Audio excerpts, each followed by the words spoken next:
geldiniz. İyisinizdir inşallah. Her şey yolundadır. Biz iyiyiz. Mücadeleye, çalışmaya devam ediyoruz. Sabahın erken saatleri gene kalktım. 5-6 yıldır olduğu gibi hayvanları besliyorum. Bugün benim için heyecanlı, güzel bir gün. Çünkü yeni aldığımız karavanda demeyeyim de camper'ı, minik kamp aracımızı Torbalı'ya götüreceğim. O tanıştığımız arkadaşla beraber neler yapabileceğimiz hakkında artık çalışmaya başlayacağız. Onu size daha sonra göstereceğim ama benim bugün aslında paylaşmak istediğim konu, biz şehirden köye göç edip köyde nasıl tutunmaya başladık. Yani baktığınız zaman hani sizlerin gözünde nasıl gözüküyor ama ben kendimi başarılı buluyorum açıkçası. Yani başarılı olduğumuzu düşünüyorum. Çünkü şehirde bildiğiniz bir hayattan hiç bilmediğiniz bir hayata gelip burada hem çevreyle uyumlu yaşayıp hem burada geçinmeyi başarmak, işte çocukları buraya alıştırmak, hayvanlarla beraber burada değişik bir yaşam şekli oluşturmak, yani bunlar kolay şeyler değil. Zaten geçinmek, para kazanmak başlı başına bir şey, yani sorun. Herkesin de aslında en büyük çekindiği şey bu yani. Biz bunları nasıl başardık? Şimdi nereden bu konuya geliyorum biliyor musunuz? Yeni aldığım karavanla ilgili çok fazla böyle eleştiriler yapıyorsunuz yani. Oradan geleceğim konuya.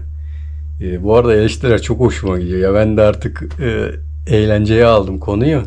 Benim de hoşuma gidiyor. Çünkü dediklerinizde haklısınız. Onları benim de düşündüğüm şeyler ama burada olay şu. Burada olay hayal kurmak. Şimdi her şeyin en iyisini paranız varsa alırsınız. Yani cebinizde paranız varsa şu an şuraya en kral karavanı çekersiniz. Yani sorun bu değil. Bunu herkes yapabilir, cebinde parası olan. Ama cebinizde paranız azsa ve bir hayaliniz varsa o hayali küçük küçük gerçekleştirmeniz gerekir. Yani küçük adımlarla. Biz mesela ne yaptık? Köye göçtük. Kirada oturduk. Bakın, ilk senemiz kirada oturduk. 15 dönüm bir zeytinlik kiraladık. Mantıklı bir kiralama yaptık.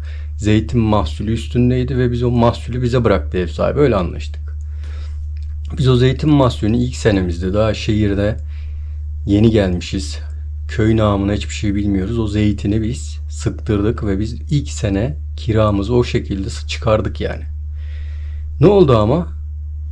Her şey çok güzeldi. Güllük gülistanlık. Cicim ayları, ilk köye göçtüğünüz aylar, tamam mı? Sonra ev sahibi dedi ki, ya biz buraya geri geleceğiz. Biz oturmaya karar verdik. O yüzden çıkın.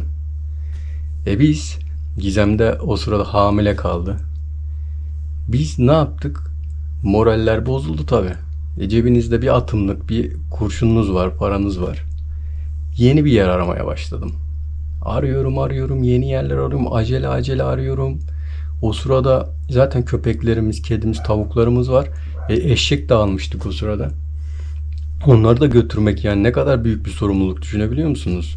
Ada zaten okula başlamış. Okulu değişecek yani. O ayrı bir sıkıntı. Berbat bir telaş. Neyse. Pes etmedim. Etmedik yani. İkinci bir ev buldum. İyi, kötü. Manzarası çok güzel, böyle İztuzu plajına bakıyor oturduğunuz yerde.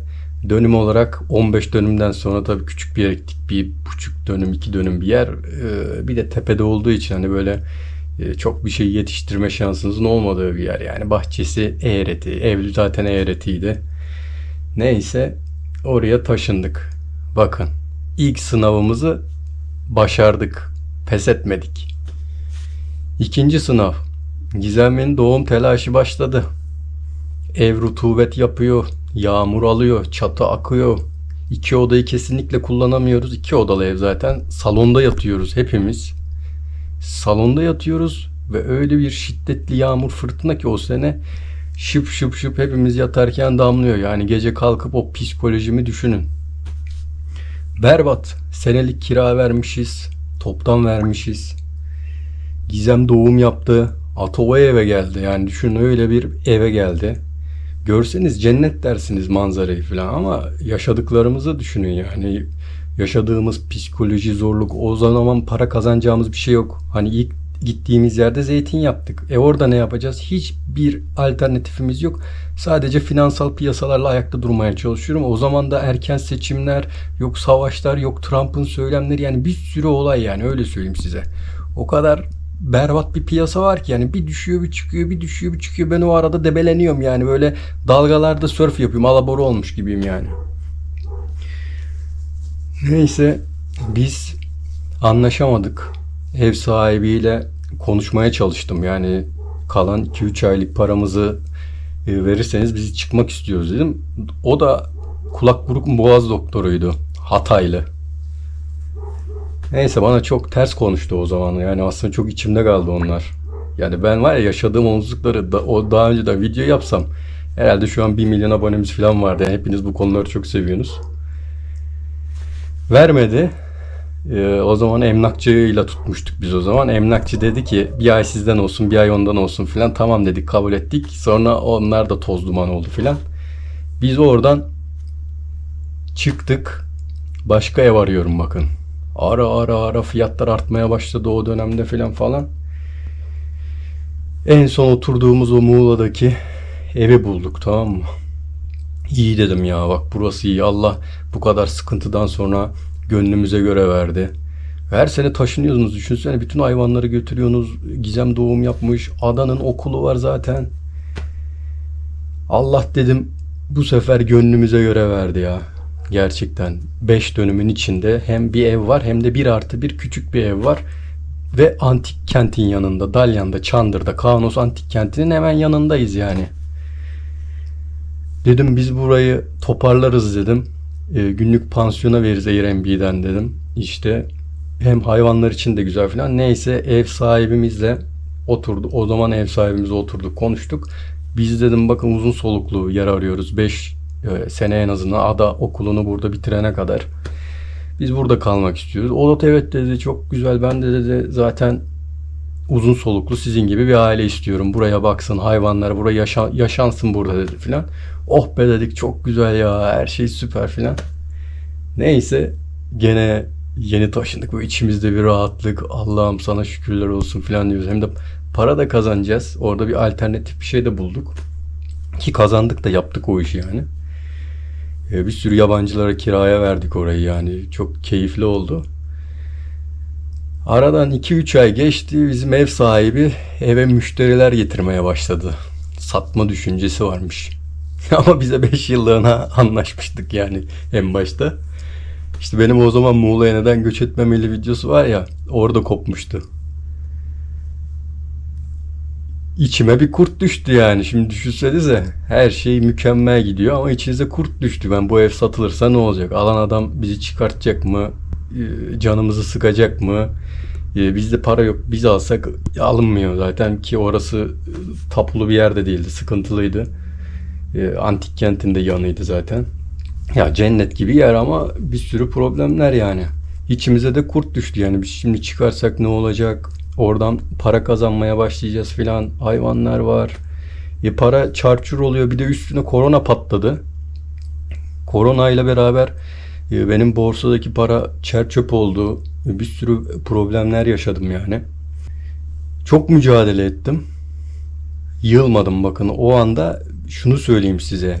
Gizem bile o anda benim psikolojimi hayal edemez. Tamam, onun da ayrı sıkıntıları vardı. Çocuk büyütüyordu.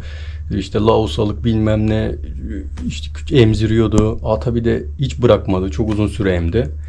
Onun da ayrı sıkıntıları ama ben onun sıkıntılarını da omzuma taşıyıp bir de hayvanları, bahçeyi, geçim derdine de üstlendim. Ve bunu kimseye hissettirmeden mücadele ettim yani, öyle söyleyeyim. Pes etmedim bakın. Bir kere taşındık, çıktık. İkincide çıktık. Üçüncüde gene problemler yaşamaya başladık. Ve ben para da kaybediyorum. Geçinmemiz lazım. Allah'a şükür hani orayı böyle bir işletme, pansiyon gibi yaptık. 3-5 bir şeyler gelmeye başladı bize. Tabii yani günü kurtarıyorsunuz. Bir de sürekli olmuyor yani. Arada bir kalanlar geliyor. Her zaman olmuyor. Ben o dönemde mesela faizler falan çok düşüktü. Kredi çektim. Çok büyük risklere girdim. yatırım yaptım, sabrettim ve pes etmedim. Bakın en büyük önemli şey. Hep hayal ettim ve pes etmedim. Ev almamız gerekiyordu. Ben sepet yaptım. Ucuz şeyleri topladım. Girdiğim o riskle bazılarınıza çok saçma gelebilir ama bugünlere öyle geldik. Bu net yani. Hayatta bazen risk almadan yol alamıyorsunuz. Bu kadar söyleyeyim size. Önce hayal, sonra hareket, sonra sabır, dirayet. Bakın bunlar sizi başarıya götürecek şeyler. Yani böyle Instagram'ı falan açıp böyle motivasyon konuşmaları yapanları dinlersiniz ama bizimki yaşanmış. Açıp eskilere dönerseniz her şey orada kayıtlı yani. Kayıtsız olan kısımları da var tabii de. Ben sabrettim ve en sonunda bakın geldim bu evi aldım. Bu evi aldık. Çok o zaman da ne yapacaksınız bu evde ya? Bu kümes gibi ev. Küçücük. Bu adam olur mu? Rezalet. Bu araya yapacağınız masrafla şöyle yapardınız, böyle yapardınız. Şu bahçeye bak, şöyle böyle neler yazıldı, neler çizildi, neler söylendi.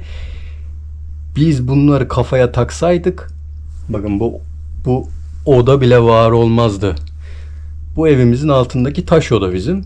Burası ahır yani eski. Hayvan bağladıkları, baktıkları yer. Burada ben ilk köpekleri besliyordum. Derme çatma bir depoydu.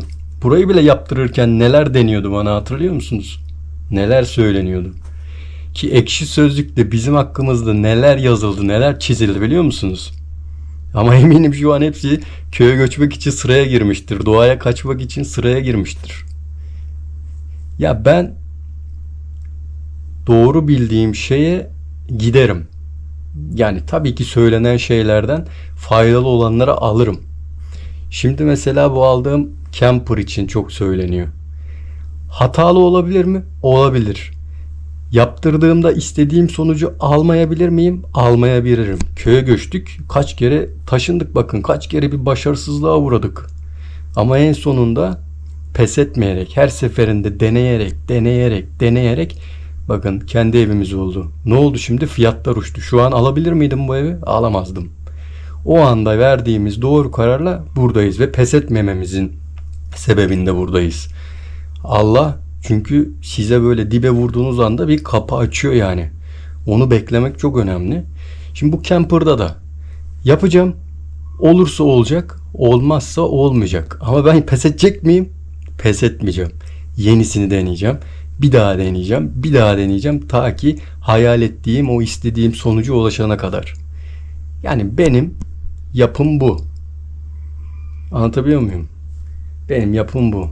Yani en yakınımdakiler bile pes etse ben elimden geldiğince onlara da moral motive yani çaba göstermeye devam ederim yani son noktaya kadar. Şimdi beni biraz böyle maraz yaramaz bir insan oğlan gibi çocuk gibi görüyorsunuz siz oradan savurgan para harcayan para savuran işte Gizem çalışıyor da sanki ben para yiyormuşum gibi böyle görüyorsunuz. Bunu görmenizin sebebi de şu, bunu da izah edeyim. Ben en sevdiklerimin kötü bilinmesini, kötü görünmesini hiç istemem. Ha ben kötü görüneyim. Ama ben sevdiklerimin kötü ya da böyle şey görünmesini, öyle görüneceklerine ben görüneyim. O yüzden siz de beni öyle bilin. Ama sorun değil, mücadele devam. Neyse bugün böyle bir konuşma yapmak istedim size. Belki sizin için de çok faydalı olur. Çünkü bu sıra çok fazla ev soranlar, köye göçmek isteyenler var. Bu konuda da bir girişimim olacak bu arada. Onu Abdullah abiyle size ayrı bir video yapacağım. Belki birçoğunuzu köye göçmesine vesile olabiliriz önümüzdeki günlerde. O yüzden bizi takip edin. Kanalı takip edin. Zile de basın. Rica ediyorum. Abone ol yanında zil var. O zaman video attığımızda videolarımız size ulaşacak. Video attılar diyecek yani. Diğer türlü videolarımız karşınıza çıkmıyor. Sanki hiç video atmıyormuşuz gibi zannediyorsunuz. O yüzden abone olun lütfen. Videoyu da beğenin. Söyleyeceklerim bu kadar. Önümüzdeki günlerde çok güzel gelişmeler var. Neşeli, keyifli, acısıyla tatlısıyla her şeyi sizinle paylaşacağız. Kendinize o zamana kadar çok iyi bakın. Her şey gönlünüzce olsun. Hoşça kalın. Mücadele etmeye devam edin.